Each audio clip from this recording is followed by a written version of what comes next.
ప్రభునామంలో మీ అందరికీ వందనాలు.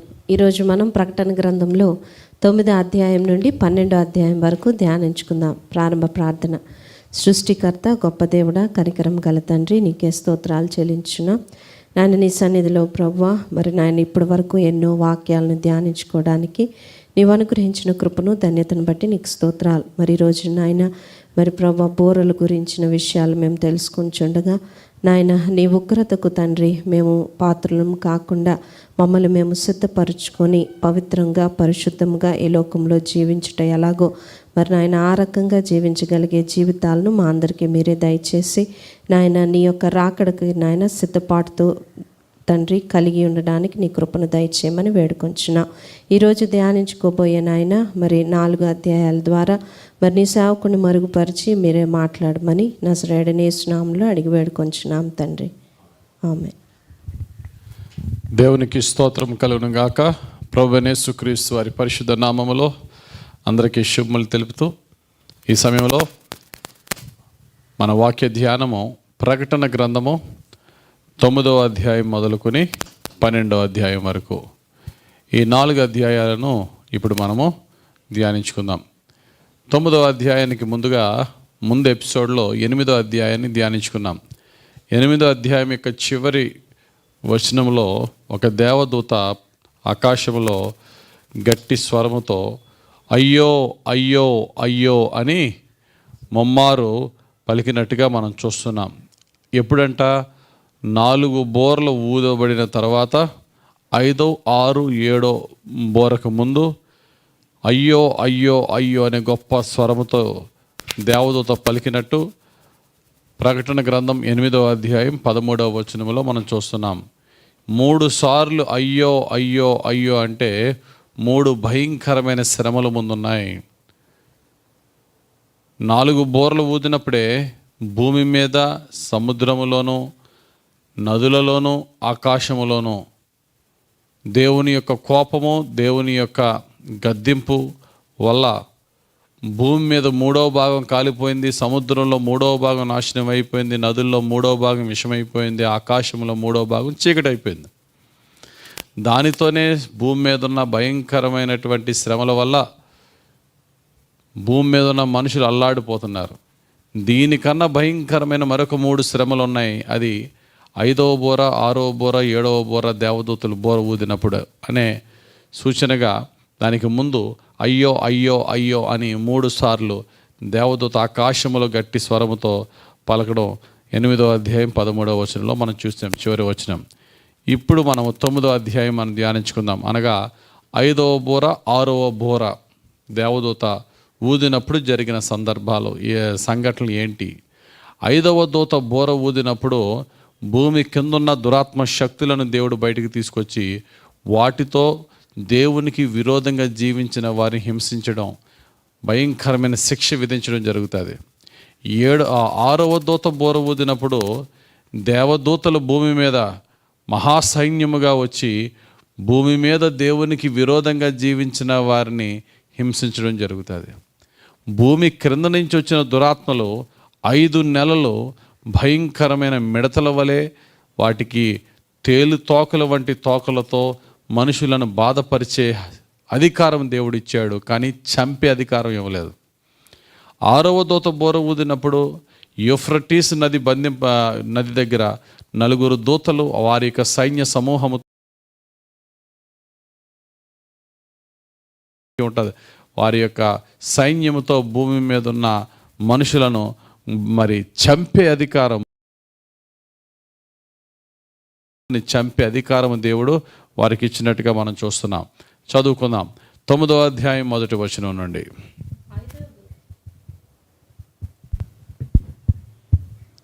5వ దూత బోర ఊదినప్పుడు ఆకాశం నుండి భూమి మీద రాలిన ఒక నక్షత్రమును చూచితిని. అగాధము యొక్క తాళపు చెవి అతనికి ఇయ్యబడెను. అతడు అగాధము తెరవగా పెద్ద కొలిమిలో నుండి లేచు పొగ వంటి పొగ ఆ అగాధంలో నుండి లేచెను.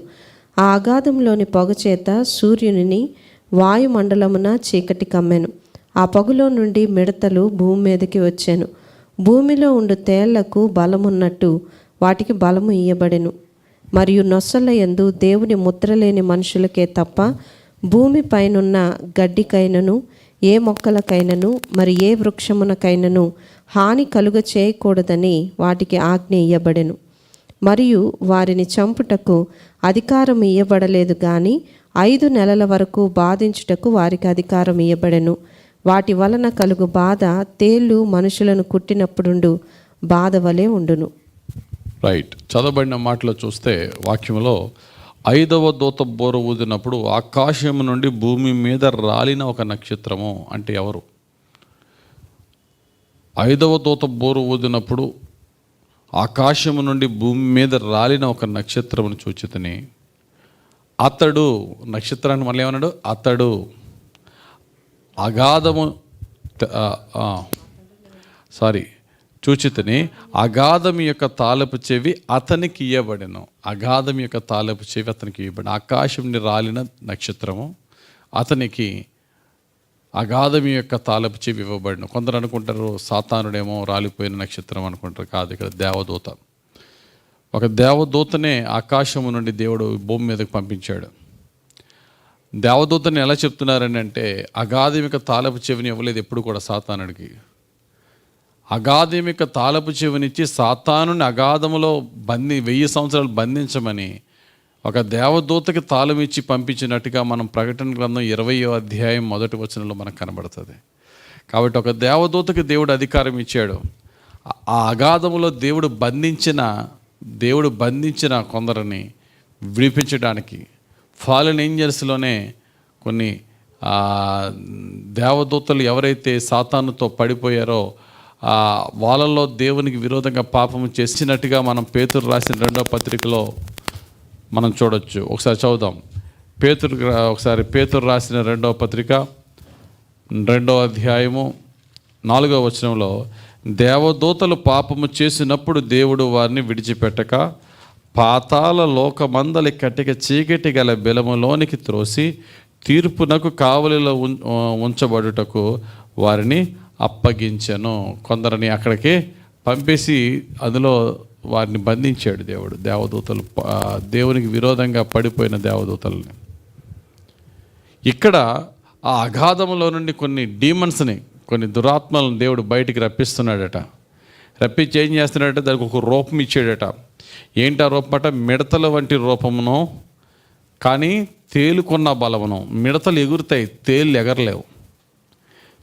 తేలు కుట్టిందంటే తేలు తన తోకతో, విషపు తోకతో కొడితే పాము కాటేసిన దానికన్నా, త్రాచుపాము కాటేసిన దానికన్నా తేలు కొడితే పెయిన్ ఎక్కువ. కాకపోతే పాము కాటుకి విషం ఎక్కువ, తేలు కాటుకి పెయిన్ ఎక్కువ, నొప్పి ఎక్కువ, భయంకరమైన నొప్పి. ఆ తేలికి రెక్కలు ఉన్నదనుకోండి, పరిస్థితి చూడండి. రెక్కలున్న తేళ్ళు అనమాట మిడతలు అంటే. ఇక్కడ మిడతలు కానీ వాటి తోకలు మాత్రము తేలు తోకలు. వాటిని బయటికి రప్పించి వాటికి దేవుడు ఒక ఆజ్ఞ ఇచ్చాడట. ఏంటట? దేవుని ముద్ర గల వారిని తప్ప ప్రతి మనిషిని మీరు హింసించేసేయండి అన్నాడట. దేవుని ముద్ర. ఈ దేవుని ముద్ర గురించి మనం చూసినట్లయితే 7వ అధ్యాయంలో దేవుని ముద్రను 144,000 మంది ఇశ్రాయేలీల్లో 12 గోత్రస్తులకి దేవుని ముద్ర వేయబడిన వారు ఇక్కడ మనం చూస్తున్నాం. దేవుని యొక్క మహోగ్రత భూమి మీదకి వచ్చినప్పుడు దేవుని ముద్ర కలిగిన వారిని తప్ప కతిమా దేవునికి విరోధంగా జీవించిన వారిని అందరినీ మీరు హింసించండి. ఎంతకాలం వారికి టైం ఇచ్చాడు? 5 నెలలు. అయితే మీరు వారిని హింసించండి కానీ వారిని చంపొద్దు. చచ్చిపోతే వారికి ఆ హింస తెలీదు. Let them suffer. భయంకరమైన టార్మెంటేషన్ అనమాట. అయితే అప్పుడు అనుకుంటారు, అప్పుడు వాళ్ళు ఈ పెయిన్ భరించలేక చచ్చిపోవడానికి రకరకాల సూసైడ్లు చేసుకున్న మరణమే వారి యొద్ద నుండి పారిపోయాను అనే మాట ఉంటుంది. చదువుదామా? 6వ వచనం లాస్ట్. ఆ దినములలో మనుషులు మరణమును వెతుకుదురు గాని అది వారికి దొరకదు. చావవలనని ఆశపడుదురు గాని మరణము వారి యొద్ద నుండి పారిపోవును. మరణము వారి యొద్ద నుండి పారిపోవును. చచ్చిపోదామన్నా సరే చావు వారికి రాదు. విపరీతమైనటువంటి హింస, బాధ. అయితే ఆ మిడతల రూపాన్ని ఇక్కడ వివరించాడు. స్త్రీల తల వెంట్రుకల వంటి వెంట్రుకలు వాటికి ఉంటాయట, వాటి పళ్ళు సింహపు కూరల లాంటియట, వాటికి ఇనుప మైమరుపు లాంటి మైమరుపు ఉంటుందని, వాటి రెక్కల ధ్వని యుద్ధమునకు పరిగెత్తున్నట్టు విస్తారమైన గుర్రపు రథముల ధ్వని వలె ఆ మిడతల ధ్వని ఉంటుందని చెప్తున్నాడు. తేలు తోకల వంటి తోకలతో 5 నెలలు మనుషులను హింస పెడతాయి. ఆ మనుషులనే తప్ప దేవుని ముద్ర గల మనుషులను అవి తాకకూడదు. చెట్టునే కానీ గడ్డి మొక్కలనే కూడా తాకకూడదని దేవుడు వారికి పర్ఫెక్ట్గా వారికి కొన్ని ఆర్డర్స్ ఇచ్చాడు. ఆ 5 నెలల్లో భయంకరమైన హింస. ఇది రాబోయే 3 శ్రమల్లో మొదటి శ్రమ. ఆ తర్వాత ఆ దురాత్మలందరికీ ఒక అధిపతి ఉన్నాడట, వాడి పేరు చెప్తున్నాడు. 11వ వచనం మనం చూసినట్లయితే, పాతాళపు దూత వాటిపైన రాజుగా ఉన్నాడు. హెబ్రీ భాషలో వానికి అబద్దోనని పేరు. గ్రీసు దేశపు భాషలో వాని పేరు అపోలియోను. అపోలియోను అనే దానికి ఫుట్ నోట్ ఏమని ఇచ్చాడండి? నాశనము చేయువాడు. వాడు నాశనము చేయువాడు. వానికి దేవుడు అప్పగించాడు. కాబట్టి ఈ 5 నెలల విపరీతమైనటువంటి శ్రమ భూమి మీద ఉన్న దేవునికి విరోధులకి భూమి మీద ఉన్న గొప్ప శ్రమను ఇక్కడ మనం చూస్తున్నాం.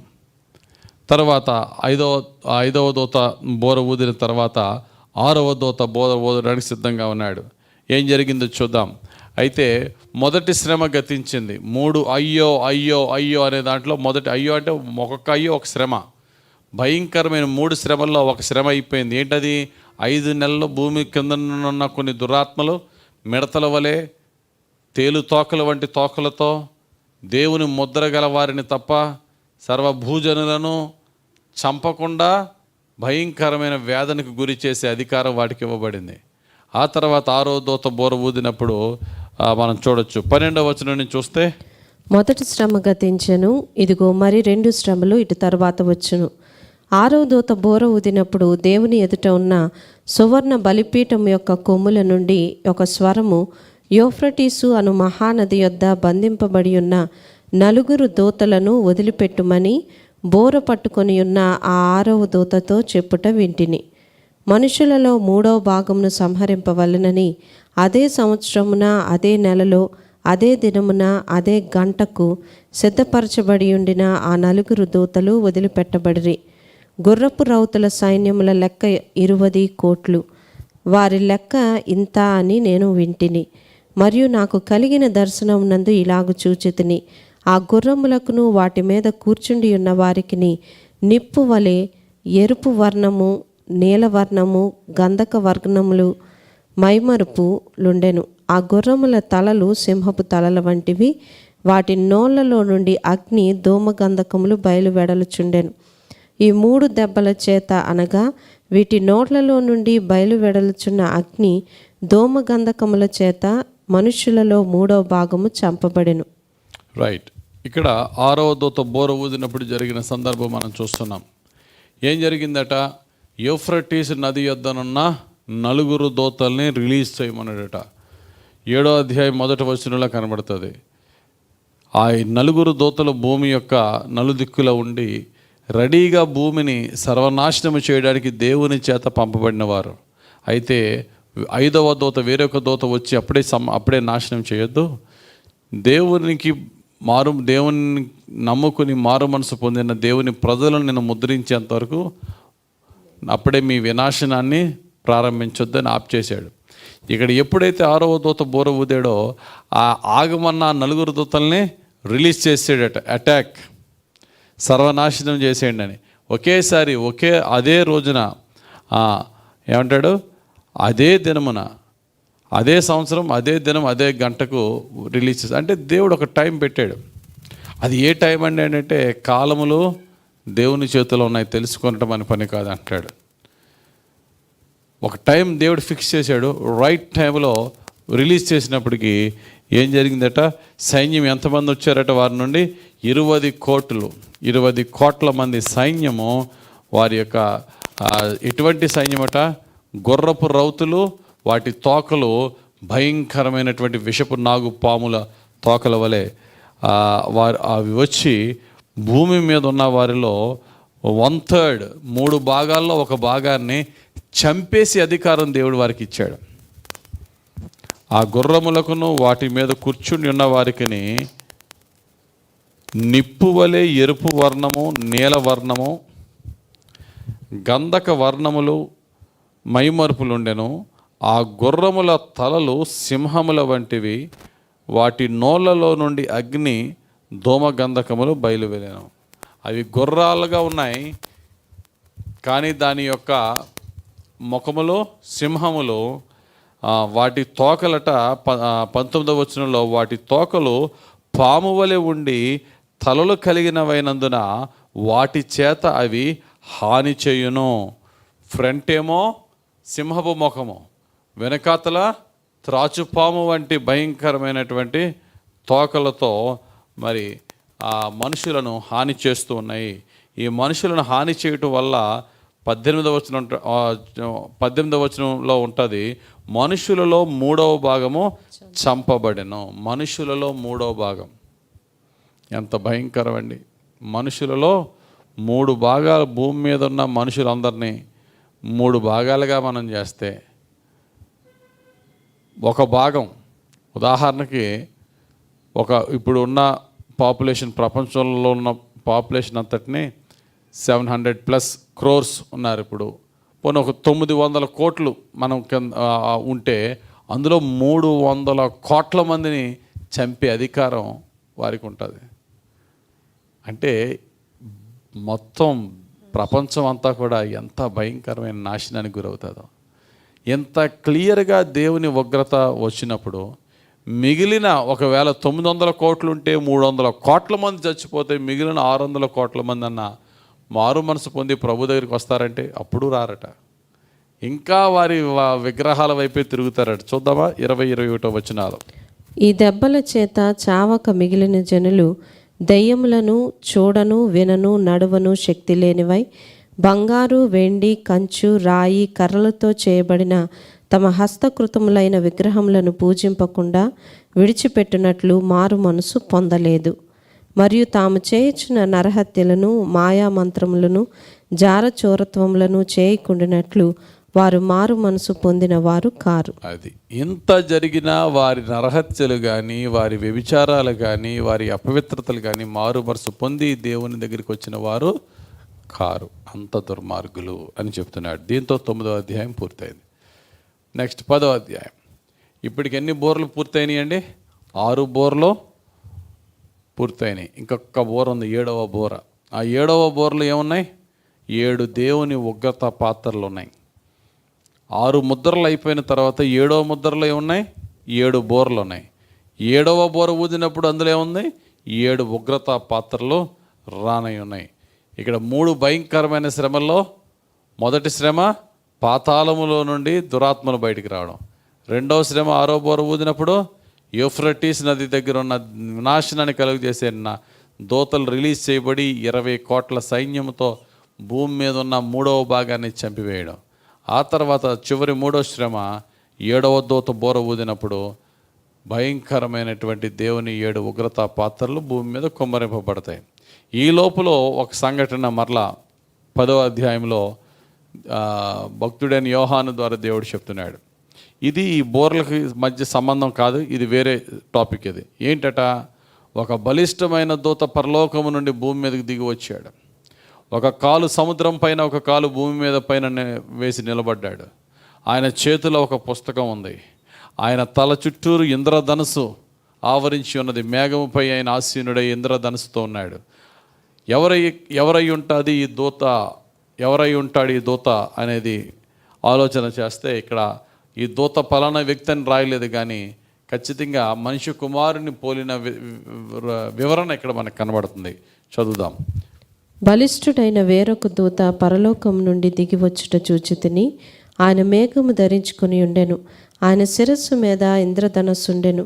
ఆయన ముఖము సూర్యబింబము వలెను, ఆయన పాదములు అగ్నిస్తంభముల వలెను ఉండెను. ఆయన చేతిలో విప్పబడి ఉన్న ఒక చిన్న పుస్తకం ఉండెను. ఆయన తన కుడి పాదము సముద్రం మీదను, ఎడమ పాదము భూమి మీదను మోపి సింహము గర్జించినట్లు గొప్ప శబ్దముతో ఆర్భటించెను. ఆయన ఆర్భటించినప్పుడు 7 ఉరుములు వాటి వాటి శబ్దములు పలికెను. ఆ 7 ఉరుములు పలికినప్పుడు నేను వ్రాయబోచుండగా 7 ఉరుములు పలికిన సంగతులకు ముద్ర వేయుము, వాటిని వ్రాయవద్దని పరలోకం నుండి ఒక స్వరము పలుకుట వింటిని. మరియు సముద్రం మీదను భూమి మీదను నిలిచి ఉండగా నేను చూచిన ఆ దూత తన కుడి చేయి ఆకాశం తట్టు ఎత్తి పరలోకమును అందులో ఉన్న వాటిని, భూమిని అందులో ఉన్న వాటిని, సముద్రమును అందులో ఉన్న వాటిని సృష్టించి యుగయుగములు జీవించుచున్న వాని తోడు ఒట్టు పెట్టుకొని ఇక ఆలస్యం ఉండదు గాని 7వ దూత పలుకు దినములలో అతడు బోర ఊదబోచుండగా దేవుడు తన దాసులకు ప్రవక్తలకు తెలిపిన సువార్త ప్రకారము దేవుని మర్మము సమాప్తమగునని చెప్పాను. రైట్, ఇక్కడ మనం చదివిన మాటలో మనం చూసినట్లయితే 10వ అధ్యాయంలో వేరొక దూత అన్నాడు. ఈ దూతకి రెండు ఎలా ఉన్నాడు అనే ఆయన రూపాన్ని ఇక్కడ 2 విషయాలను ఇక్కడ వివరించాడు. ఒకటి మేఘము ధరించుకొని, 2 ఆయన శిరస్సు మీద ఇంద్రధనుస్సు ఉండెను. ఈ విధంగా ఏ దేవదూతకి బైబిల్లో వివరణ లేదు, యేసు ప్రభు వారికి తప్ప. ఉదాహరణకి ప్రకటన గ్రంథంలోనే 1వ అధ్యాయం 7వ వచనం ఒకసారి తీయండి. ప్రకటన గ్రంథము 1వ అధ్యాయం 7వ వచనం. ఇదిగో ఆయన మేఘారూఢుడై వచ్చుచున్నాడు. చాలు, ఎలా వస్తున్నాడు ఆయన? మేఘారుడై. యేసు ప్రభుని గురించి చెప్తున్న మాట అది. ఇక్కడ కూడా ఆ దూత మేఘము ధరించుకొని ఉండెను అనే మాట ఉంది. తర్వాత 4వ అధ్యాయం 3వ వచనంలో దేవుని సింహాసనం ఏమి కమ్మి ఉన్నదని ఉందండి. 4వ అధ్యాయం 3వ వచనం. ఆసీనుడైన వాడు దృష్టికి సూర్యకాంత పద్మరాగములను పోలినవాడు, మరకతము వలె ప్రకాశించు ఇంద్రధనస్సు సింహాసనంను ఆవరించి ఉండెను. ఇంద్రధనస్సు ఆవరించి ఉండెను. ఇక్కడ కూడా ఆ దూత మేఘము ధరించుకొని ఉండెను, ఆయన శిరస్సు మీద ఇంద్రధనస్సు ఉండెను. ఈ పోలికను బట్టి చూసినట్లయితే యేసుక్రీస్తు ఒక మనిషి కుమారునిగా ఒక దేవదూత స్వరూపములో అక్కడ భక్తునికి ప్రత్యక్షమైనట్టుగా మనకు కనబడుతుంది. ఆయన 2 కాళ్ళు ఎక్కడున్నాయట? ఒక కాలు సముద్రం మీద, ఒక కాలు భూమి మీద. అంటే ఇది అధికారాన్ని సూచిస్తున్నది. సమస్త భూజలముల మీదను భూమి మీదను సమస్తమైన అధికారము కలిగిన వాడిగా యేసు రానై ఉన్నాడు అనే విషయాలు ఇక్కడ మనం చూస్తున్నాం. ఆ తర్వాత ఏమున్నదట? 7 ఉరుములు వంటి ఆయన ఆర్భాటించినప్పుడు 7 ఉరుములు వాటి వాటి శబ్దములు పలికెను. ఆయన ఆర్భాటించినప్పుడు ఉరుములు లాంటి 7 ఉరుముల శబ్దము వచ్చిందట. ఉదాహరణకి రూపాంతర కొండ మీద యేసు ప్రభు వారు ఉన్నప్పుడు పరలోకము నుండి, ఆకాశము నుండి ఒక శబ్దం వినబడింది. అలాగే యేసు ప్రభు వారు యోర్దాను నదిలో బాప్తిసం పొంది బయటకు వచ్చినప్పుడు ఆకాశము నుండి ఒక శబ్దం వినబడింది. ఏదో ఉరిమిందని జనాలు అనుకుంటే దేవుని బిడ్డలకు మాత్రం ఆ యొక్క మాట వారికి వినబడి, ఈయన నా ప్రియ కుమారుడు, ఈయన యందు నేను సంతోషిస్తున్నాను. అలాగా ఈ బైబిల్లో మనం చూసినట్లయితే, ఇక్కడ ఈ యొక్క అధ్యాయంలో మనం చూసినట్లయితే దేవుడు ఆయన ద్వారా ఏదో ఒక మర్మముతో కూడిన విషయాల్ని మాట్లాడాడు యోహానుతో. అయితే యోహానుతో చాలా స్పష్టంగా చెప్పాడు, ఆ విషయాలను రాయొద్దు, ఆ విషయాల్ని కొంచెం గుప్తంగానే ఉంచు. రాయొద్దు అన్నప్పుడు యోహాను గారికి ఎందుకు రివీల్ చేయాలా? అలా ఆ యొక్క విషయమే చెప్పకుండా ఉండొచ్చు కదా. అంటే బహుశా బైబిల్ రాసినప్పుడు నువ్వు దాన్ని గుప్తంగానే ఉంచు, నీకు చెప్పినవి నేను ఎప్పుడు రివీల్ చేయాలో అప్పుడు దేవుడు ఆయన రివీల్ చేస్తాడు. ఖచ్చితంగా వాటిని రివీల్ చేసి ఓపెన్గా అందరికీ తెలిపే సమయం ఒకటి వస్తుంది. ఆ సమయం నా దేవుడు ఆయన రాకడ సమయంలో దాన్ని రివీల్ చేస్తాడు. కానీ అప్పటి వరకు గుప్తంగా ఉంచు. ఏమై ఉంటుందండి అసలు? ఆ 7 ఉరుములు ఏ శబ్దం ఏమైంది, ఎందుకని ఆ రహస్యంగా ఉంచే ఉంటాడు? ఆయన వచ్చే డేట్స్ ఏమైనా అందులో ఉన్నాయా? అందుకనే దేవుడు దాన్ని గుప్తంగా ఉంచమన్నాడా? అంటే బైబిల్ సైలెంట్గా ఉన్నప్పుడు మనం దాని గురించి మనం డిస్కస్ చేయడం అనవసరం. రహస్యములు దేవుడని యెహోవాకు చెందును. ద్వితీయోపదేశకాండం 29:29. ఏవి బయలుపరచబడినో అవే మనకి మన పిల్లలకి తప్ప బయలుపరచబడని వాటి గురించి మనము కంగారు పడడం కానీ సొంత వ్యాఖ్యానాలు చేయడం కానీ అంత మంచిది కాదు. ఏదైనప్పటికీ కూడా దేవుడు వాటిని గుప్తంగా ఉంచమన్నాడు. ఇంకా దేవుడు రివీల్ చేయవలసిన వాటిని అన్నింటినీ కూడా సమస్తాన్ని దేవుడు రివీల్ చేసేసాడు, అయిపోయింది. ఆయన చేతిలో నాకు చిన్న పుస్తకం ఉంది, ఆ చిన్న పుస్తకాన్ని యోహాను భక్తునికి ఇచ్చి దీన్ని నువ్వు తినేసేయి. నీ నోటికి అది తీయగా ఉంటుంది, కానీ అది లోపలికి వెళ్ళిన తర్వాత చాలా చేదుగా ఉంటుంది నీ కడుపులో. ఎందుకంటే ఇది నువ్వు తిని ఇంకా నీవు ఈ లోకమును బట్టి జరగబోయే వాటిని బట్టి ప్రవచించవలసిన పరిచర్య నీకు చాలా ఉంది అంటాడు. చదువుదామా 9వ వచనం నుండి 8వ వచనం చదవండి. అంతటా పరలోకము నుండి నేను వినిన స్వరము మరలా నాతో మాట్లాడుచు, నీవు వెళ్ళి సముద్రం మీదను భూమి మీదను నిలిచి ఉన్న ఆ దూత చేతిలో విప్పబడి ఉన్న ఆ చిన్న పుస్తకం తీసుకొనమని చెప్పుట వింటిని. నేను ఆ దూత యొద్దకు వెళ్ళి, ఈ చిన్న పుస్తకం నాకిమ్మని అడుగగా, ఆయన దాన్ని తీసుకొని తినివేయము, అది నీ కడుపుకు చేదగును గాని నీ నోటికి తేనె వలె మధురముగా ఉండునని నాతో చెప్పాను. అంతట నేను ఆ చిన్న పుస్తకంను దూత చేతిలో నుండి తీసుకొని దాన్ని తినివేసి తిని, అది నా నోటికి తేనె వలె మధురముగా ఉండెను గాని నేను దానిని తినివేసిన తరువాత నా కడుపుకు చేదాయెను. అప్పుడు వారు, నీవు ప్రజలను గూర్చియు జనులను గూర్చియు ఆయా భాషలు మాట్లాడు వారిని గూర్చియు అనేక మంది రాజులను గూర్చియు మరలా ప్రవచింప నగత్యమని నాతో చెప్పిరి. రైట్, ఇక్కడ చెప్పబడిన మాటలో మనం చూసినట్లయితే నీవు కొన్ని ప్రవచనాలు ఇంకా చెప్పవలసినవి చాలా ఉన్నాయి. అవన్నీ కూడా ఈ పుస్తకంలో నేను గుప్తంగా పెట్టాను. అవి నువ్వు తిని నీవు మింగాయి. తినడానికి అది నీ నోటికి తీగా ఉంటుంది, కానీ కడుపులోకి వెళ్ళిన తర్వాత నీకు చేదుగా ఉంటుంది. అంటే దీని అర్థం ఏమై ఉంటుంది? దేవుని ఈ లోకాన్ని రక్షించే దేవుని రక్షణ కార్యము, ఆయన బిడ్డలను విడిపించే విధానం, ఇది వినడానికి చాలా అద్భుతంగా ఎంతో దీవెనగా ఉంటుంది, కానీ దాన్ని జరిపే విధానం మాత్రం చాలా కష్టంగానే ఉంటుంది. మనలందరినీ దేవుడు పరలోక రాజ్యానికి నడిపిస్తున్నాడనే విషయాన్ని చెప్పడం చాలా సంతోషంగా ఉంటుంది. ఆ పరలోక రాజ్యానికి వెళ్ళే ముందు ఆయన మనల్ని ఇరుకైన మార్గంలో నడిపించే విధానం, క్రైస్తవ జీవితం కొంచెం చేదైన అనుభవమే. బాధలు, శ్రమలు, కష్టాలు, ఇరుకులు, ఇబ్బందులు. ఇంకా మన వరకు అయితే పర్వాలేదు, దేవుని భక్తులు కష్టమైన చోట సేవ చేస్తున్న వారికి ఎన్ని వేదనలు, బాధలు ఉన్నాయో. కానీ ఫైనల్గా దేవుడు ఇస్తున్న ఆశీర్వాదం ఏంటంటే ఖచ్చితమైనటువంటి నిత్యరాజ్యం. కాబట్టి అటువంటి ప్రవచన వాక్యాలను భక్తుడైనటువంటి యోహానికి దేవుడు ఇస్తున్నాడు. ఇంకా మరలా ప్రవచింప నగత్యమని నాతో చెప్పాను. ఆయా భాషలు మాట్లాడు వారిని గూర్చి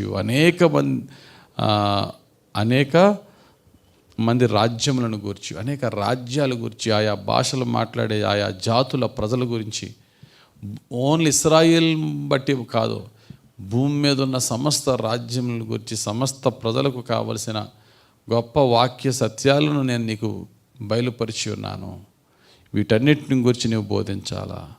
దేవుని మర్మము సమాప్తమగునని చెప్పాను. అంటే అర్థం ఏంటంటే సర్వజనులకు, అన్యజనులకు సైతము తెలియని దేవుని వాక్య సత్యాలు, రక్షణ సువార్త, జరగబోయే క్రీస్తు యొక్క రెండవ రాకడ గురించిన సత్య వివరాలన్నీ కూడా ఏమీ దాయకుండా ఎంతవరకు మీకు తెలియాలో అంతా కూడా రివీల్ చేయడం జరిగింది. కాబట్టి బైబిల్ గ్రంథంలో పాస్ట్, గత కాలంలో జరిగిపోయిన వాటిని, ఇప్పుడు జరుగుతున్న వాటిని, ఫ్యూచర్లో జరగబోయే వాటిని కూడా మీ ముందు పెట్టి దేవుని మర్మం అంతటినీ మీకు బయలుపరిచాము. కాబట్టి ఈ యొక్క ప్రవచన వాక్యం విన్న వారికి ఆలస్యం చేయకుండా మిమ్మల్ని మీరు ప్రభువునకు అప్పగించుకోండి అనే సత్యాన్ని ఇక్కడ బైబిల్లో మనము ఈ యొక్క ప్రకటన గ్రంథం 10వ అధ్యాయంలో మనం తెలుసుకుంటున్నాం. కాబట్టి ఈ వాక్య ప్రవచనాలు ఇశ్రాయేలు జాతికి మాత్రమే కాదు, ఆయా భాషలు మాట్లాడువారు అనేక మంది రాజ్యాల గురించిన ప్రవచన వాక్యాలు మనందరికీ కూడా సంబంధించిన సత్యాలు ఇవి. దీనితో 10వ అధ్యాయం పూర్తయింది. 11వ అధ్యాయం ధ్యానించుకుందాం. ఈ 11వ అధ్యాయం మనం చూసినట్లయితే ఇంకా ఆ యొక్క 7 బోర్లు, ఆ 7వ బోర ఊది 7 శ్రమలు, 7 ఉగ్రత పాత్రలు రాకముందే మరొక విషయాన్ని ఇక్కడ 11వ అధ్యాయంలో దేవుడు చెప్తున్నాడు. ఏంటంటే ఈ 11వ అధ్యాయంలో ఉన్న ముఖ్య విషయం ఏంటంటే, దేవుని యొక్క 2 ప్రవక్తలను చివరిగా ఈ భూమి మీదకు పంపబోయే 2 ప్రవక్తలను దేవుడు యెరూషలేమునకు పంపి చివరిసారిగా తన యొక్క మహిమను ఆ 2 ప్రవక్తల ద్వారా చూపిస్తూ ఇంకా ఇశ్రాయేలీయులకు తెలియవలసిన సత్యాల్ని దేవుడు బోధించబోయే కార్యం ఇది. చూద్దాం 11వ అధ్యాయం 1వ వచనం నుండి. మరియు ఒకడు చేతి కర్ర వంటి కొలకర్ర నాకు ఇచ్చి, నీవు లేచి దేవుని ఆలయమును బలిపీఠమును కొలత వేసి ఆలయములో పూజించు వారిని లెక్కపెట్టుము. ఆలయమునకు వెలుపటి ఆవరణమును కొలత వేయక విడిచిపెట్టుము, అది అన్యులకు ఇవ్వబడెను. వారు 42 నెలలు పరిశుద్ధ పట్టణమును కాలితో త్రొక్కుదురు. నేను నా 2 సాక్షులకు అధికారం ఇచ్చెదను. వారి గోనెపట్ట ధరించుకొని 1260 దినములు ప్రవచింతురు. వీరు భూలోకమునకు ప్రభువైన వాని ఎదుట నిల్చుచున్న 2 ఒలీవ చెట్లను దీపస్తంభములనై ఉన్నారు. ఎవడైనను వారికి హాని చేయను ఉద్దేశించిన ఎడల వారి నోటి నుండి అగ్ని బయలువెడలి వారి శత్రువులను దహించి వేయను గనుక, ఎవడైనను వారికి హాని చేయను ఉద్దేశించిన ఎడల అలాగున వాడు చంపబడవలెను. తాము ప్రవచింపు దినములో వర్షము కురవకుండా ఆకాశమును మూయుటకును వారికి అధికారము కలదు. మరియు వారికిష్టమైనప్పుడల్లా నీళ్లు రక్తముగా చేయుటకును నానా విధములైన తెగుళ్లతో భూమిని బాధించుటకును వారికి అధికారము కలదు. రైట్. ఇక్కడ మనము 11వ అధ్యాయం 1వ వచనంలో దేవుడు ఈ భక్తుడైన యోహానికి ఒక కొలకర్ర ఇచ్చాడట. ఈ కొలకర్ర ఇచ్చి, నీవు లేచి దేవుని ఆలయమును బలిపీఠమును కొలత వేసి ఆలయములో పూజించు వారిని లెక్క పెట్టుము అన్నాడు.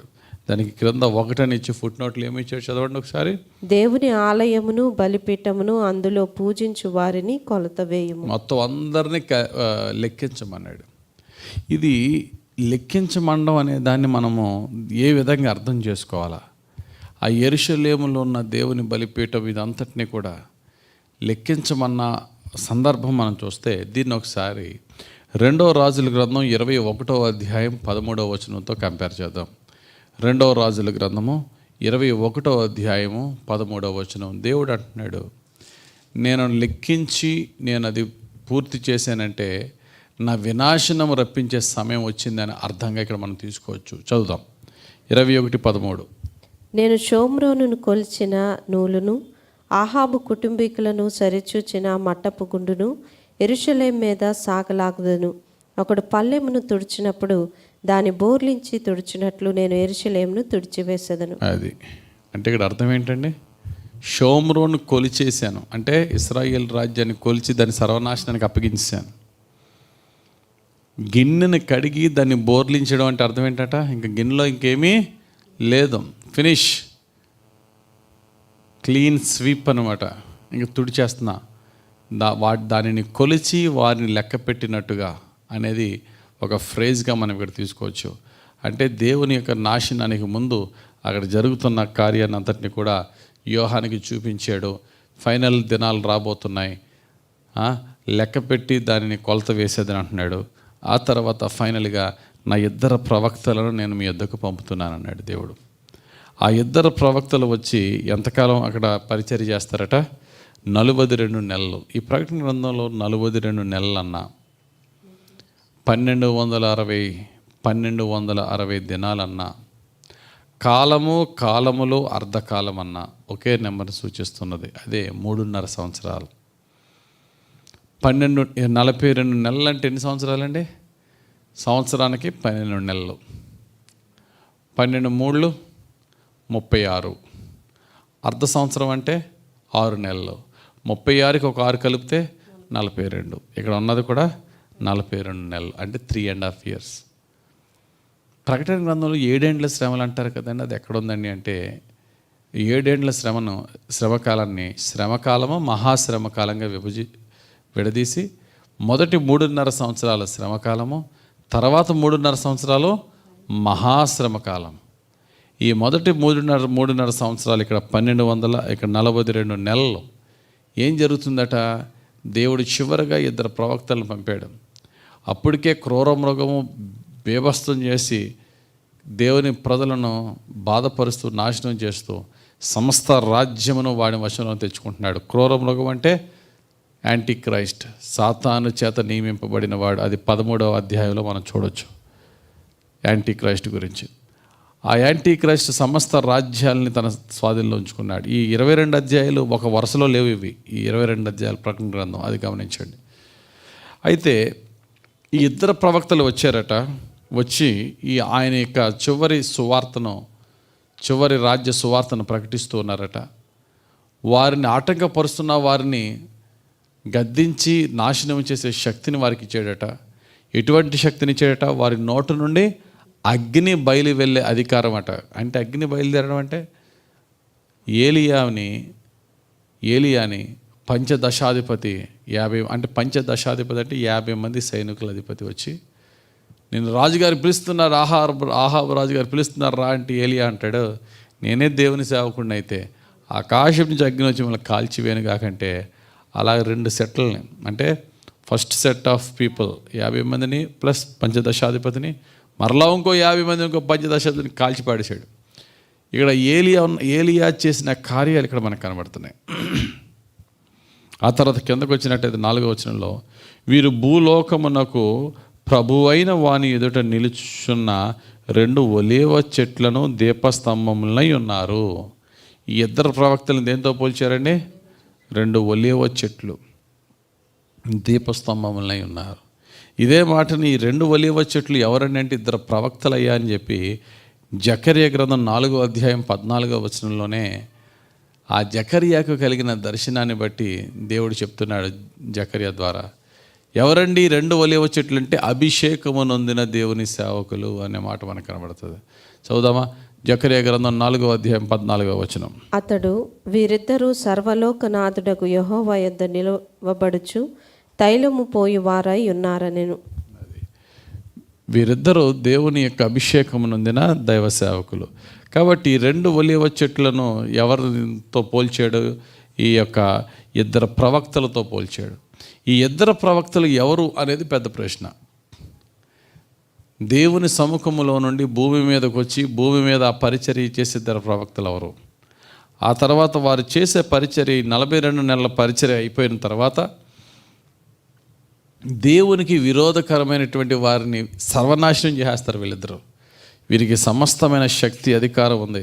ఎటువంటి అధికారం ఉందని అన్నదండి 6వ వచనంలో, వీరికున్న అధికారం బట్టి తాము ప్రవచింపు దినములు వర్షము కురియకుండా ఆకాశమును మూయుటకు వారికి అధికారం కలదు. ఏలియా చేశాడు ఈ కార్యాన్ని. 3.5 సంవత్సరాలు వర్షం రాకుండా చేసాడు కదా. మరియు వారికి ఇష్టమైనప్పుడల్లా నీళ్లు రక్తముగా చేయుటకును నానా విధములైన తెగుళ్ళతో భూమిని బాధించుటకును వారికి అధికారం కలదు. నీళ్ళను రక్తంగా మార్చింది, రకరకాల తెగులు రప్పించింది ఎవరు? మోషే. దీన్ని బట్టి కొందరు అంటారు ఏలియా మోషేలు భూమి మీదకి వచ్చి మరలా చివరిగా ఆయక పరిచర్య చేస్తారని కొందరు అంటారు. మరికొందరు ఏమంటారంటే లేదండి, మోషే చనిపోయి సమాధి చేయబడ్డాడు కాబట్టి మోషే కాదు, భూమి మీద నుండి సజీవంగా దేవుడి దగ్గరికి వెళ్ళిపోయిన వారు 2 ఉన్నారు. ఒకరు ఏలియా, 2 హానోకు దేవుని యొద్దకు నడిచి వెళ్ళిపోయాడు. కాబట్టి ఇద్దరు ప్రవక్తలైనటువంటి ఏలియా, హానోకులు వచ్చి చివరిగా ఈ భూమి మీద దేవుని ప్రవక్తలుగా ఆయన సేవ చేయబోతారని మరికొందరు అభిప్రాయం. ఏదైనప్పటికీ కూడా ఏలియా మాత్రం ఖచ్చితంగా రాబోతున్నాడు అనే విషయాన్ని ఇక్కడ మనం చూస్తున్నాం. నెక్స్ట్ వ్యక్తి మోజెస్. ఎక్కువ మంది ఏమంటారంటే మోజెస్ కన్నా హానోకే అవకాశం ఉంటుంది అంటారు. ఆయన మరణించలేదు కాబట్టి భూమి మీద ఇద్దరు మరణించి మళ్ళీ, ఎందుకంటే ఇద్దరు ప్రవక్తలు నెక్స్ట్ వచనం చూస్తే క్రూర మృగం చేతిలో చంపబడతారని రాయబడి ఉంది. వారి యొక్క 42 నెలల పరిచర్య అయిపోయిన తర్వాత ఏమవుతుందో చూద్దాం. 7వ వచనం చూద్దాం. వారు సాక్ష్యం చెప్పుట ముగింపగానే అగాధములో నుండి వచ్చి క్రూర మృగము వారితో యుద్ధం చేసి జయించి వారిని చంపును. వారి శవములు ఆ మహాపట్టణపు సంత వీధిలో పడియుండును. వానికి ఉపమాన రూపముగా సొదొమ అనియు ఐగుప్తు అనియు పేరు.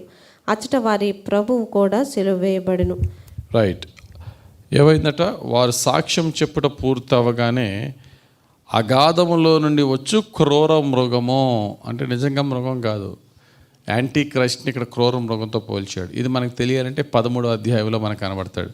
ఈ 13వ అధ్యాయంలో ఆ క్రూర మృగము ఆ యొక్క వాని యొక్క పాలన కూడా 42 నెలలు అనే విషయాన్ని మనము 13వ అధ్యాయం 5వ వచనంలో మనకు కనబడుతుంది. సార్ చదువుదామా, 13వ అధ్యాయం 5వ వచనం. డంబపు మాటలను దేవదూషణలను పలుకోక నోరు దానికి ఇవ్వబడును, మరియు 42 నెలలు తన కార్యము జరుపని అధికారము దానికి ఏర్పాటైంది. అది 42 నెలలు దాని కార్యం. ఎవరట?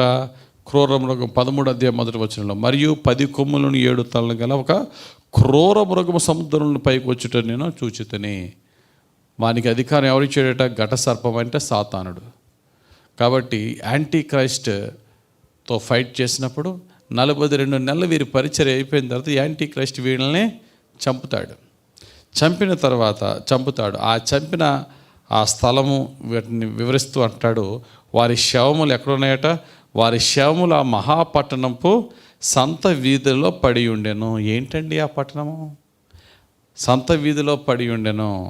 వానికి ఉపమాన రూపముగా సొదొమ అనియు ఐగుప్తు అనియు పేరు. అచ్చట వారి ప్రభువు కూడా సిలువ వేయబడెను. యేసు ప్రభు సిలువ వేయబడిన పట్టణం అంటే యెరూషలేం.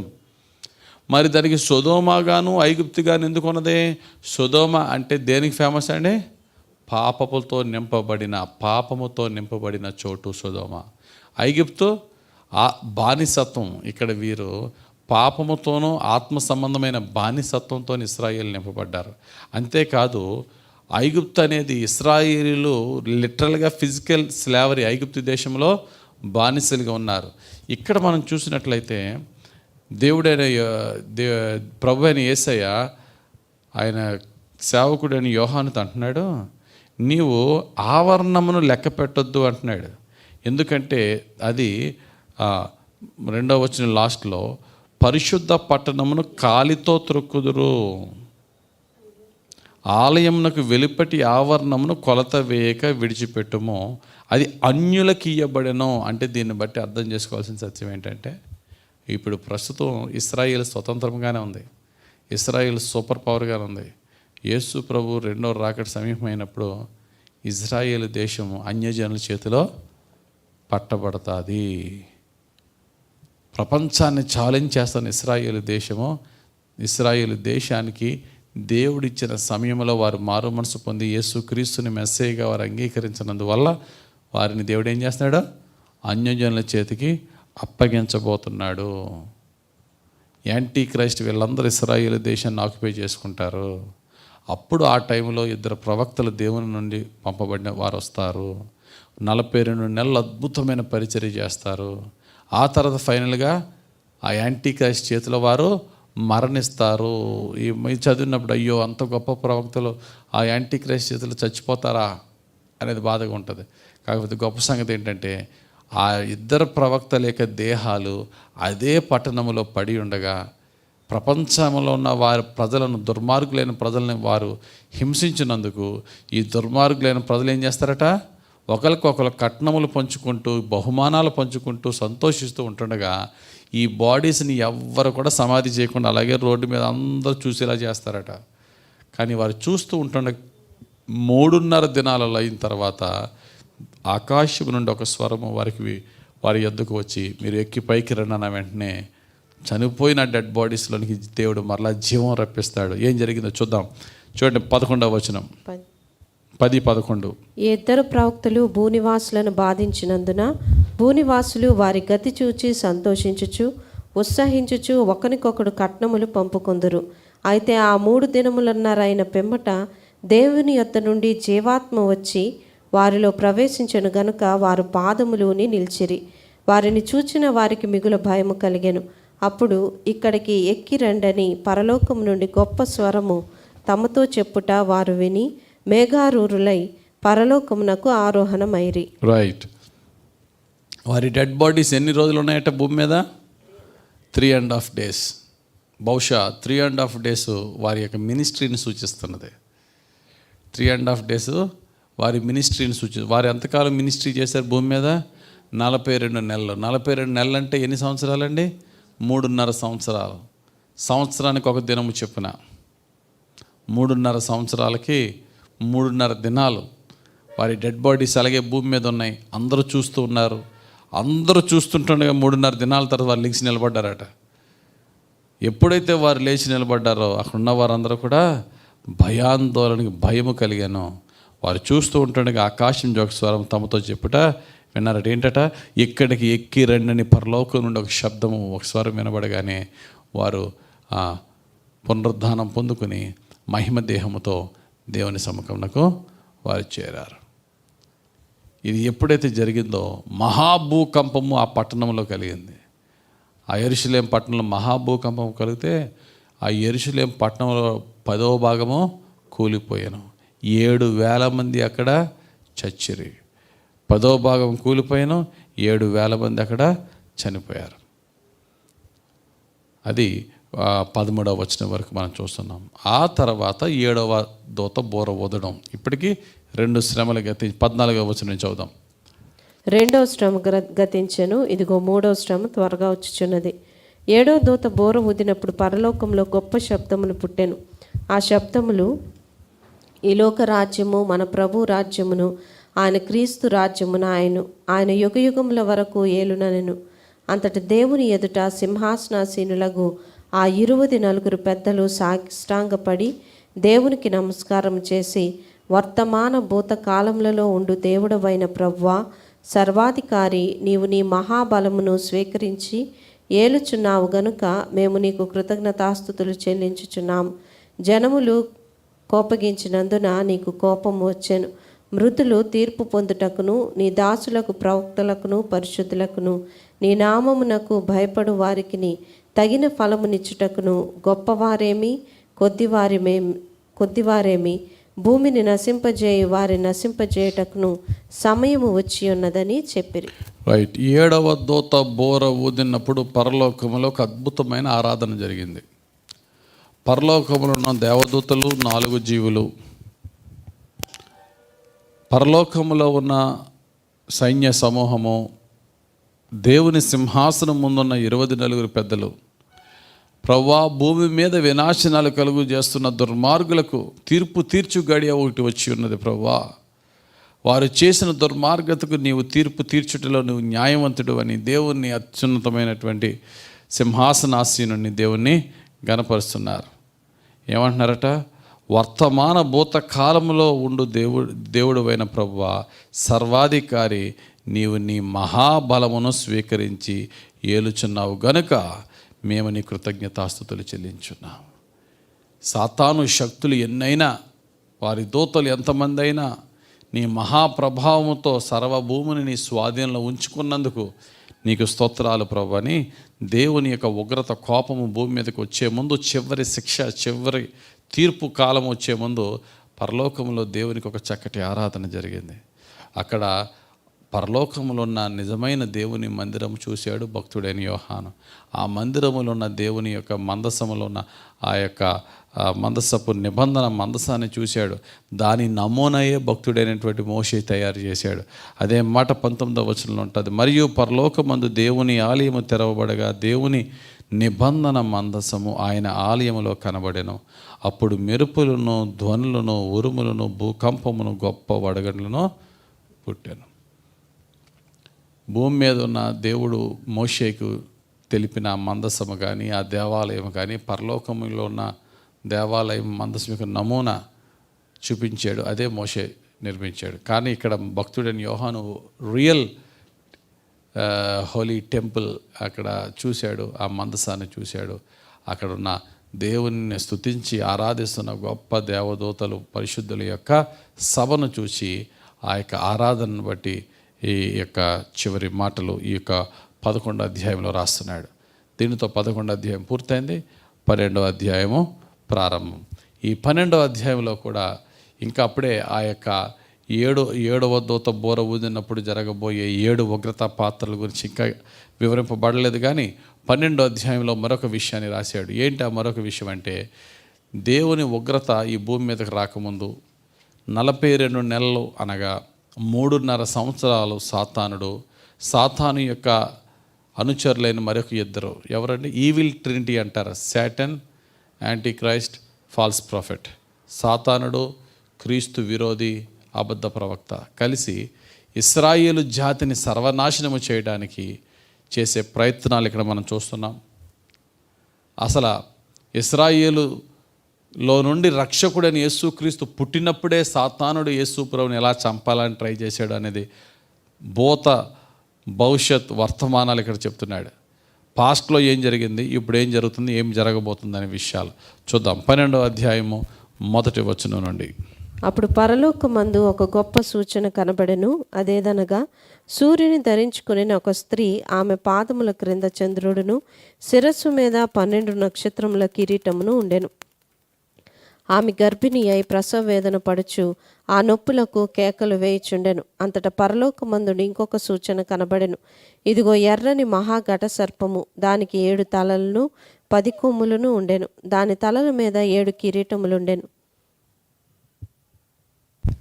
రైట్, ఇక్కడ ఇద్దరు వ్యక్తులు మనం చూస్తున్నాం. ఒకటి సూర్యుని ధరించుకొనిన స్త్రీ, 2 ఎర్రని మహాఘట సర్పం. ఈ స్త్రీ ఎవరిని సూచిస్తున్నది, ఈ సర్పం ఎవరిని సూచిస్తున్నది అని మనం చూస్తే, సూర్యుని ధరించుకున్న ఒక స్త్రీ, ఆమె పాదముల క్రింద చంద్రుడును, శిరస్సు మీద 12 నక్షత్రముల కిరీటము ఉండెను. ఇది ఇశ్రాయేలు జాతిని సూచిస్తున్నది. ఇశ్రాయేలు జాతిని సూచిస్తున్నది. ఈ సూర్యుడు, చంద్రుడు, నక్షత్రాల గురించి మనకు ఆదికాండం 37వ అధ్యాయంలో యోసేపు యొక్క దర్శనం మనం చూడొచ్చు. 37వ అధ్యాయం 9 నుండి 11 వరకు చూడొచ్చు. అంటే ఇశ్రాయేలు జాతిని సూచిస్తున్నది ఈ స్త్రీ. మరి ఈ ఘట సర్పము, ఆ ఘట సర్పానికి ఎన్ని తలలు, ఎన్ని కొమ్ములు ఉన్నాయి? 7 తలలను 10 కొమ్ములను. ఎన్ని కిరీటాలు ఉన్నాయట? 7 కిరీటాలు, ప్రతి తలకి ఒక. అంటే ఈ భూమి మీద ఉన్న సర్వరాజ్యాలు, ఈ భూమి మీద ఉన్న సర్వ బలమును ధరించుకొని ఉన్న ఆ మహాఘట సర్పము, వాని రాజ్యాలు, వాని అధికారమే సాతానుడు యాంటీ క్రైస్ట్కి ఇస్తాడు. అందుకని యాంటీ క్రైస్ట్ని కూడా ఒక భయంకరమైనటువంటి క్రూర మృగంతో పోల్చుతూ, ఆ క్రూర మృగానికి ఎన్ని తలలు ఉన్నాయని చెప్పాడు 13వ అధ్యాయం 1వ వచనంలో. మరియు 10 కొమ్ములను 7 తలను గల క్రూర మృగము, ఒక క్రూర మృగము సముద్రం పైకి వచ్చుటో చూచితిని అన్నాడు. ఆ క్రూర మృగానికి అధికారం ఇచ్చింది ఎవరట? 2వ వచనం లాస్ట్లో, దానికి ఆ ఘట సర్పము తన బలమును, తన సింహాసనమును, గొప్ప అధికారం ఇచ్చాను. ఆ 10 కొమ్ములు, 7 తలలు, 7 కిరీటాలు ఎవరయ్యే? ఘట సర్పం. ఈ ఘట సర్పం ఎవరు? సాతానుడు. ఈ సాతానుడుకున్న ఆ 7 తలలు, 7 కిరీటాలు, 10 కొమ్ములు ఎవరికి ఇచ్చాడు? క్రూర మృగానికి ఇచ్చాడు. క్రూర మృగం అంటే ఎవరు? Anti Christ. గమనించండి, సాతానుడు ఒక్కడే పడిపోయిన దేవదూత, లూసిఫర్ నుంచి శాటన్ అయిన పడిపోయిన దేవదూత. మిగిలిన ఇద్దరు anti Christ and false profit, అనగా క్రీస్తు విరోధి, అబద్ధ ప్రవక్తలు. వీళ్ళిద్దరూ మనుషులే, దేశంలో అధికారులే. ఆ అధికారులో ఒక అధికారిని ఏర్పరిచి వాడికి అతీతమైన శక్తులు ఇచ్చి క్రీస్తు రాజ్యానికి విరోధముగా సాతాను రాజ్యాన్ని వాడి ద్వారా నిర్మిస్తాడు. వాడికి సహకారిగా అబద్ధ ప్రవక్త ఉంటాడు. వారి గురించి మనము 13వ అధ్యాయంలో మనము ధ్యానించుకోవచ్చు. గమనించండి ప్రియులరా, ఈ 12వ అధ్యాయంలో మనం చూసినట్లయితే ఈ ఇద్దరి గురించి మనం ధ్యానిస్తుండగా, ఆ యొక్క స్త్రీకి, ఆ స్త్రీని చంపడానికి, ఆ స్త్రీకి పుట్టిన పిల్లలను చంపడానికి ఘట సర్పము ప్రయత్నం చేస్తూ ఉన్నది. చూద్దాం 4వ వచనం నుండి. దాని తోక ఆకాశ నక్షత్రములలో 3వ భాగం నీడ్చి వాటిని భూమి మీద పడవేశెను.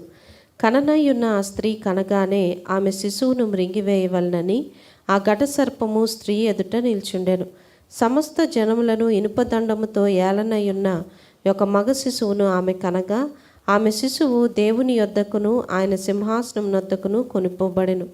ఆ స్త్రీ అరణ్యమునకు పారిపోయెను. అచ్చట వారు 1260 దినములు ఆమెను పోషింపవలనని దేవుడు ఆమెకు ఒక స్థలము సిద్ధపరిచి ఉండెను. రైట్, ఈ మొదటి పేరలో మనం చూసినట్లయితే సాతానుడు ఆకాశము నుండి ఏం చేశాడట, ఆకాశ నక్షత్రంలో 3వ భాగం ఈడ్చి వాటిని భూమి మీద పడవేశాను. ఈ మాటను బట్టి మనం చూస్తే నక్షత్రాలు దేవదూతలను పోల్చి మనం ఇక్కడ అర్థం చేసుకోవాలి.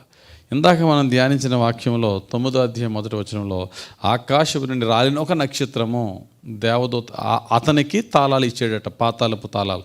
ఇక్కడ నక్షత్రాలు అంటే దేవదూతలు. ఈ సాతానుడు ఘట సర్పము తన తోకతో 3వ భాగమును ఈడ్చి నేలను రాల చేసేటట. అంటే 3వ భాగం అంటే పరలోక దేవదూతల్లో 3 భాగాల్లో ఒక భాగం. అంటే ఇంకా ఎందరు ఉన్నారు అక్కడ? ఇంకో 2 భాగాలు అక్కడ ఉన్నారు. అంటే అంతమంది దేవదూతలను వాడు ఇన్ఫ్లుయెన్స్ చేసి కోట్ల మంది దేవదూతలతో వాడు భూమి మీదకి పడద్రోయబడ్డాడు సాతానుడు. అయితే వాడి అజెండా ఏంటట? దేవుని ప్రజలను నాశనం చేయడం. అయితే ఈ స్త్రీ గర్భము ధరించి మగ శిశువును కనెను. ఆయనే యేసు ప్రభు. ఇశ్రాయేలులో నుంచి వచ్చిన వాడు యేసు ప్రభు. మగ శిశువును కనగా ఆమె శిశువు దేవుని యొద్దకు, ఆయన సింహాసనం యొద్దకు కొనిపోబడెను. యేసు ప్రభు భూమి మీద వచ్చాడు, ఆయన కార్యాన్ని నెరవేర్చాడు. నెరవేర్చిన తర్వాత ఆయన ఎక్కడికి వెళ్ళాడు? దేవుని యొద్దకు కొనిపోయెను. ఆ తర్వాత ఆ స్త్రీకి కలిగిన సమస్త తన యొక్క ప్రజలు, అందుకనే అంటాడు 16వ వచనంలో, భూమి స్త్రీగా ఇంకా కొంచెం కిందకు వచ్చినట్లయితే, కావున ఆ స్త్రీ ప్రవాహమునకు కొట్టుకొని పోవాలనని ఆ సర్పము తన నోటి నుండి నీళ్లు నదీ ప్రవాహముగా ఆమె వెనుక వెళ్ళగ్రక్కెను. గాని భూమి ఆ స్త్రీకి సహకారి అయి తన నోరు తెరచి ఆ ఘటసర్పము తన నోటు నుండి గ్రక్కిన ప్రవాహమును మృంగివేశాను. అందుచేత ఆ ఘటసర్పము ఆగ్రహము తెచ్చుకొని దేవుని ఆజ్ఞలు గైకొనుచు యేసును గూర్చి సాక్ష్యం ఇచ్చుచూ ఉన్న వారైన ఆమె సంతానములో శేషించిన వారితో యుద్ధము చేయటకై బయలువెడలి సముద్ర తీరమున నిలిచాను. ఆమె సంతానములో ఆ యొక్క స్త్రీకి పుట్టినది యేసు ప్రభువే. అయితే ఆ స్త్రీని మరియమ్మతో పోల్చాల. కానీ ఆ స్త్రీ ఎవరిక్కడ? మరియమ్మ కాదు. ఎవరు? ఇశ్రాయేలు. ఆ ఇశ్రాయేలులో ఒక మగ శిశువు యేసు ప్రభు. ఇంకా ఆమె సంతానము అన్నాడంటే అక్కడ ఎవరు ఆ సంతానం? ఎంటైర్ ఇజ్రాయెలిట్స్. ఆ ఇశ్రాయేలును సర్వనాశనం చేయడానికి సాతానుడు ఎంతగానో ప్రయత్నించగా, మళ్ళా 6వ వచనం, అచ్చట వారు 1260 దినములు. ఎన్ని దినాలండి? 1260 దినాలు. 1260 దినాలంటే 1260 దినాలంటే ఎన్ని నెలలు చూడండి. నెలకి 30 రోజుల కింద లెక్కేస్తే 1260 డివైడెడ్ బై 30 వేసుకుంటే 42 నెలలు వస్తుంది. 42 నెలలు అంటే ఎన్ని దినాలండి? 3.5 సంవత్సరాలు. ఆ యొక్క శ్రమల కాలంలో దేవుడు ఇశ్రాయేలులను సంరక్షించే ఒక ప్లేస్ దేవుడు వారికి ఇస్తాడని చెప్తున్నాడు. అది భూమి మీద జరిగేది. ఇక్కడ ఇప్పుడు ఆకాశంలో జరిగే కార్యం ఏంటట? సాతానుడు దేవుని సముఖంలో నుండి త్రోసివేయబడిన, ఇంకా వాడి పేరులో ఒక పేరు వాయుమండలాధిపతి. వాడు భూమి మీదే కాదు, భూమి క్రిందే కాదు, ఆకాశంలో కూడా దురాత్మ శక్తులతో వాయుమండలాధిపతిగా వాడు ఉన్నాడు. వాడి ప్లేసు భూమి మీద కాదు, ఇంకా ఆకాశంలో కూడా వాడికి ప్లేస్ ఉంది. అక్కడ మరలా ఒక యుద్ధం జరగబోతుంది. ఏంటట? ఈ భూమి పై భాగంలో ఉన్న ప్రాంతమంతా కూడా వాడి సాతాను స్వాధీనంలో ఉంటే, సాతానునికి మిఖాయేలు అనే దేవుని దూతకి ఒక పెద్ద యుద్ధం జరగబోతుంది. ఆ యుద్ధంలో సాతానుడు ఓడిపోగా మిఖాయేలుతో ఉన్న దేవుని దూతలు సాతాను దూతలతో కలిసి పోరాడి ఓడించగా, ఆ ఆకాశంలో ఉన్న ప్లేస్ని కూడా వాడు కోల్పోయి వాడు కంప్లీట్గా భూమి మీద పడద్రోయబడ్డాడు. ఆకాశము దేవుని సముఖము దగ్గర నిలబడే అధికారం ఇప్పటికీ కూడా సాతానికి ఉంది. ఉదాహరణకి యోబు గ్రంథంలో మనం చూస్తే, యోబు గ్రంథం 1వ అధ్యాయం 6వ వచనంలో, దేవదూతలు దేవుని సముఖములో నిలబడే సమయం ఒకటి తటస్థించినప్పుడు వారితో పాటు వెళ్ళి నిలబడిన వాడు సాతాను కూడా ఆడున్నాడట. సాతాను ఎక్కడి నుంచి వచ్చావంటే, నేను ఇటువటు తిరుగులాడుచూ వచ్చానంటే, నా కుమారుడైన యోబుని చూచితివా అని దేవుడే సాతానుతో మాట్లాడుతున్నాడు. అంటే ఇప్పుడు సాతానుడు ఏం చేస్తున్నాడట? దేవుని సముఖంలో దేవదూతల దగ్గరికి వెళ్ళి నిలబడే యాక్సిస్ ఇంకా వాడికి ఉంది. అందుకనే వాడు వెళ్ళి ఏం చేస్తున్నాడట, దివారాత్రులు మన సహోదరుల మీద నేరారోపణ చేస్తూ ఉంటున్నాడు వాడు. చదువుదాం ఆ విషయాన్ని, మనం చదువుకుందాం. 7వ వచనం నుండి. అంతట పరలోకమందు యుద్ధము జరిగెను. మిఖాయేలును అతని దూతలను ఆ ఘటసర్పముతో యుద్ధము చేయవలనని ఉండగా ఆ ఘటసర్పమును దాని దూతలను యుద్ధం చేసిరి గాని గెలవలేకపోయిరి. గనుక పరలోకమందు వారికి ఇక స్థలము లేకపోయెను. కాగా సర్వలోకమును మోసపుచ్చుచు అపవాది అనియు సాతాననియు పేరు గల ఆది సర్పమైన ఆ మహాఘటసర్పము పడద్రోయబడెను. అది భూమి మీద పడద్రోయబడెను. దాని దూతలు దానితో కూడా పడద్రోయబడిరి. మరియు ఒక గొప్ప స్వరము పరలోకమందు ఇలాగు చెప్పుట వింటిని, రాత్రింబగళ్ళు మన దేవుని ఎదుట మన సహోదరుల మీద నేరము మోపువాడైన అపవాది పడద్రోయబడి ఉన్నాడు గనుక ఇప్పుడు రక్షణయు శక్తియు రాజ్యమును మన దేవుని వాయను. ఇప్పుడు అధికారము ఆయన క్రీస్తుదాయను. చదవబడిన మాటలో మనం చూస్తే ఎవరెవరికి మధ్య యుద్ధం జరిగింది? ఎవరెవరికి మధ్య? మిఖాయేలుకి సాతానుకి. మిఖాయేలుతో పాటున్న దూతలకి, సాతానుతో పాటున్న దూతలకి. ఎక్కడ జరిగింది? పరలోకంలో జరిగింది. పైన పరలోకం అంటే దేవుడు ఉన్న స్థలం కాదు. అక్కడ పరలోకము అంటే అనేది దేవుడు ఉన్న స్థలం కాకుండా, దేవుడు ఉన్న స్థలం ఒకటి, దేవదూతలు ఉన్న స్థలం ఒకటి, డిఫరెంట్ ప్లేస్ ఉన్నాయి. అంటే భూమి కాకుండా అదర్ లోకంలో. భూమి మీదే వాడికి యాక్సెస్ లేదు. చెప్పాను కదా, వాయుమండలంలో వాడికి యాక్సెస్ ఉన్నాయి, ఆకాశాల్లో వాడికి యాక్సెస్ ఉన్నాయి. ఒక ఆకాశము కాదు, అనేక ఆకాశాల్లో దేవుని సముఖములో దేవుని దగ్గరికి వెళ్ళే యాక్సెస్ లేదు. కానీ ఈ మధ్యలో ఉన్న అనేక ప్లేసెస్లో వాడు వెళ్ళడం, అంతేకాదు దేవదూతలను పిలిచినప్పుడు వాడు కూడా మీటింగ్లకు చేరే అంత యాక్సెస్ ఉంది. అయితే ఈసారి మిఖాయేలు సైన్య సమూహం యుద్ధం చేసి వాడు భూమి నుంచి పైకి లెగలేని స్థితిలో వాడిని నెట్టేయాలి భూమి మీదకి అని చెప్పి యుద్ధం చేశారట. యుద్ధం చేస్తే ఏం జరిగిందట, ఆ ఘటసర్పంతో యుద్ధం చేయవలని ఉండగా ఆ ఘటసర్పము దాని దూతలను యుద్ధం చేసిరే కానీ గెలవలేకపోయిరు గనక పరలోకమందు వారికి స్థలము లేకపోయెను. అమ్మయ్య, ఈడు గొడవ వదిలిపోయింది. ఎందుకని? వీడు అస్తమాల వెళ్ళడం, ప్రభువా ఆడు చూసావు ఏం పాపం చేశాడో, ఈమె చూసావు ఏం పాపం కొట్టు, శిక్షించు, నువ్వు నీతిమంతుడు కదా, వాడిని వేసేయి, వాడిని చంపేయి. ఏది నీ నీతి, ఏది నీ యథార్థత, ఏది నీ తీర్పులేయి. అందుకని ఇక్కడ నెక్స్ట్ వచ్చిన అంటాడు, కాగా సర్వలోకమును మోసగించుచు అపవాది అనియు సాతాననియు పేరు గల ఆది సర్పమైన ఆ మహాఘట్ట సర్పము పడద్రోయబడెను. అది భూమి మీద పడద్రోయబడెను. దాని దూతలు దానితో కూడా పడద్రోయబడిది. వీరు చేసే పని ఏంటట చూడండి, రాత్రింపగలు మన దేవుని ఎదుట మన సహోదరుల మీద నేరము మోపువాడిన అపవాది పడద్రోయబడి ఉన్నాడు. ఇక గనుక ఇప్పుడు రక్షణయు శక్తియు రాజ్యమును మన దేవుని వాయను. ఇప్పుడు అధికారము ఆయన క్రీస్తుదాయను. సమస్తమైనటువంటి రక్షణ అధికారము క్రీస్తుది. అధికారము సమస్త అధికారంలో ఆ అధికారాన్ని ఆయన తీసుకున్నాడు. ఇప్పుడు వాడు భూమి మీద మాత్రమే, వాడికి ఇంకా పైకి ఎక్కే శక్తి వాడికి లేకపోయింది అపవాదికి. అయితే వాడు అనుకున్నాడు, ఇప్పటి వరకు నేను భూమి మీద భూమి పైన కూడా నేను సంచరిస్తూ నేను సమస్తమైనటువంటి ఆధిపత్యము నాకు ఉండేది. ఇప్పుడు నా ఆధిపత్యము నా అధికారాన్ని నెమ్మదిగా ముందు దేవుని సముఖములో కెరేబుగా ఉండే స్థితి నుంచి కొట్టివేయబడ్డాడు. ఇప్పుడు కనీసం ఆ యొక్క పరలోకాలకు వెళ్ళే యాక్సెస్ని కూడా కోల్పోయాడు. ఇప్పుడు భూమి మీద తప్ప వాడికి ఇంకొక చోటు లేదని చెప్పి వాడు అనుకున్నాడు, ఇక నా డేస్ పూర్తయిపోతున్నాయి, నాకు ఎండింగ్ దగ్గరికి వచ్చింది, కాబట్టి ఆ నాశనం నా మీదకి రాకముందే దేవుని ప్రజలను సర్వనాశనం చేసేలా ఇశ్రాయేలు జాతిని చంపేయాలనుకుంటాడు. చదవండి అన్నమాట 12వ వచనం. అందుచేత పరలోకమా, పరలోక నివాసులారా ఉత్సహించుడి, భూమి సముద్రమా మీకు శ్రమ.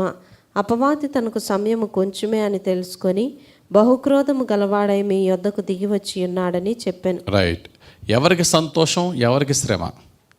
పరలోక నివాసులు దేవదూతలకు సంతోషం, ఎందుకంటే వీడికి గొడవ లేదు, అక్కడ ఇంకా రాడు, వారు సంతోషిస్తున్నారు. ఎవరికి శ్రమ? 24/7 ఇంక భూమి మీద ఉన్న మనుషులను శ్రమపరచడమే వాడి ఎజెండా. కాబట్టి మీకు శ్రమ.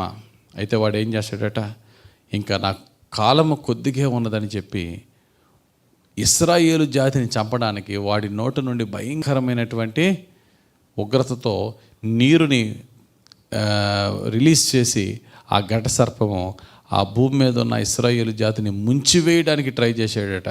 అప్పుడు భూమి వారికి సహకరించి ఆ నీళ్లను మింగివేశాను. సృష్టి అంతా దేవుని మాట వింటుంది ఇశ్రాయేలుని రక్షించడానికి. మరలా ఇక్కడ కాలములు అర్ధకాలం అనే మాట కానీ 14వ వచనం చదవండి. అందువలన ఆమె అరణ్యంలో ఉన్న తన చోటికి ఎగురునట్లు గొప్ప పక్షిరాజు రెక్కలు 2 ఆమెకి ఇయ్యబడెను. అచట ఆ సర్ప ముఖమును చూడకుండా ఆమె ఒక్క కాలములు అర్ధకాలములు పోషింపబడెను. అది ఇక్కడ కాలములు అర్ధకాలము సేమ్ ఇదే విధమైనటువంటి ఎక్స్ప్లెనేషన్ దానియేలు 7:25లో కూడా ఉంటుంది. దానియేలు భక్తుడికి ఇలాగే ప్రవచిస్తాడు. కాలములు అర్ధకాలము. కాలమును సంవత్సరముగా తీసుకుంటే, కాలములు 2 సంవత్సరాలుగా తీసుకుంటే, అర్ధకాలము అర సంవత్సరంగా తీసుకుంటే 1 + 2 + ½ ఇయర్ 3.5 years.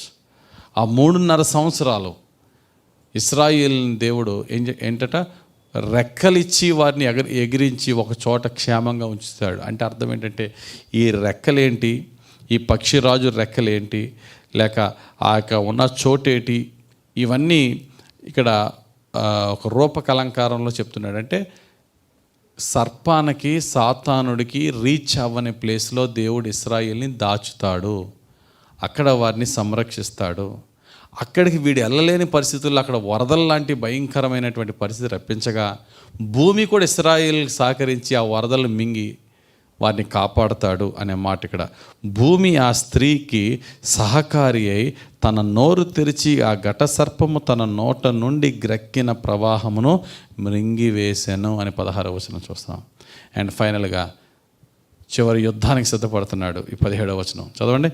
అందుచేత ఆ ఘట సర్పము ఆగ్రహము తెచ్చుకొని దేవుని ఆజ్ఞలు గైకొనుచు యేసును గూర్చి సాక్ష్యమిచ్చుచు ఉన్నవారైన ఆమె సంతానములో శేషించిన వారితో యుద్ధము చేయుటకై బయలు వెడలి సముద్ర తీరమున నిలిచాను. అది ఇంకా ఫైనల్గా మిగిలిన వారితో యుద్ధము చేయుటకై వాడు సర్వ సైన్యముతో వాడు సముద్రం యొద్ద నిలిచాను. అప్పుడు సముద్రము నుండి ఆ జనములలో నుండి ఒక క్రూర మృగము యాంటీ క్రైస్ట్ని వాడు లేపుతాడనే విషయాన్ని 13వ అధ్యాయంలో మనం చూస్తున్నాం. ఈ విధంగా రాబోయే భయంకరమైన దినాలలో ఇశ్రాయేల్ని దేవుడు రక్షిస్తాడని, అయితే ఆయన రక్షించే ముందు అన్యజనుల చేతికి ఇశ్రాయేలు దేశం దోచుకోబడుతుందని, మహాశ్రమలు పడతారు. ఆ తర్వాత దేవుడు వారిలో ప్రభు వైపు తిరిగిన వారిని రక్షిస్తారని, మహాశ్రమల్లో కూడా కొందరు రక్షింపబడతారని, మహాశ్రమలు వచ్చినా కొందరు మారు మనసు పొందకుండా వారి అపవిత్రతను కొనసాగించే వారిని దేవుడు సర్వనాశనానికి అప్పగిస్తాడని మనం ఈ ప్రకటన గ్రంథంలో మనం చూస్తున్నాం. తర్వాత యాంటీ క్రైస్ట్ గురించి, అబద్ధ ప్రవక్త గురించి తర్వాత అధ్యాయాల్లో మనం ధ్యానించుకుందాం. దేవుడి ఈ వాక్య ధ్యానం దీవించి ఆయన 2వ రాకడ రాకముందే మన జీవితాన్ని మార్చుకుని రక్షింపబడి ర్యాప్చర్లో సంఘాన్ని దేవుడు పైకెత్తినప్పుడు ఆ జీవ పునరుద్ధానములో ఎత్తబడే గుంపులో మనం కూడా ఉండులాగున పరిశుద్ధాత్ముడు మనల్ని రక్షించి దీవించునుగాక. ఆమేన్. ప్రార్థన. మహిమగల మా తండ్రి, దయగలిగిన ప్రభువా, ప్రకటన గ్రంథ ధ్యానాలు ధ్యానించినప్పుడు నీ పరిశుద్ధాత్మ సహాయంతో మమ్మల్ని నడిపించండి. మా సొంత జ్ఞానము కాక నీ ఆత్మ ద్వారా తండ్రి బోధింపబడి నడిపింపబడిన వారమై నీ వాక్యములో, నీ వాక్య సత్యములో ఆనందించే భాగ్యము దయచేయండి. సాతాను పరివార దూతల నుండి, ఆ ఫాలెన్ ఏంజల్స్ నుంచి మమ్మల్ని రక్షించండి ప్రభువా. నాయనా, పరలోకములో 3వ భాగమును వాడు తీసుకొచ్చిన 2 భాగాలు నాయనా, 1 భాగమే వాడు తేగలిగాడు. 2 భాగాలు మాకు పరిచర్య చేయడానికి నీ దూతలను మాకు తోడించినందుకు వందనాలయ్యా. దేవారాత్రులు నీ పరిశుద్ధాత్మను మాలోను, నీ దూతలను మాకు తోడుగా ఉంచి ప్రతి పాపము నుండి, ప్రతి కీడు నుండి, ప్రతి అపాయము నుండి మమ్మను, మా కుటుంబాన్ని రక్షించి కాపాడమని, మా చివరి శ్వాస వరకు పరిశుద్ధంగా ఉండే భాగ్యమును, నీ నిత్యరాజ్యానికి, నీ జీవ పునరుద్ధానానికి వారసులమయ్యే ధన్యతను మాకు దయచేయమని యేసు పుణ్యనామలో ప్రార్థించి వేడుకొనిచున్నాము తండ్రి. ఆమెన్. తండ్రి, కుమార, పరిశుద్ధాత్మ దేవుని అభిషేకం మనకు తోడుండి నిత్య జీవానికి వారసులుగా మనల్ని నడిపించి దీవించును గాక. ఆమెన్. God bless you.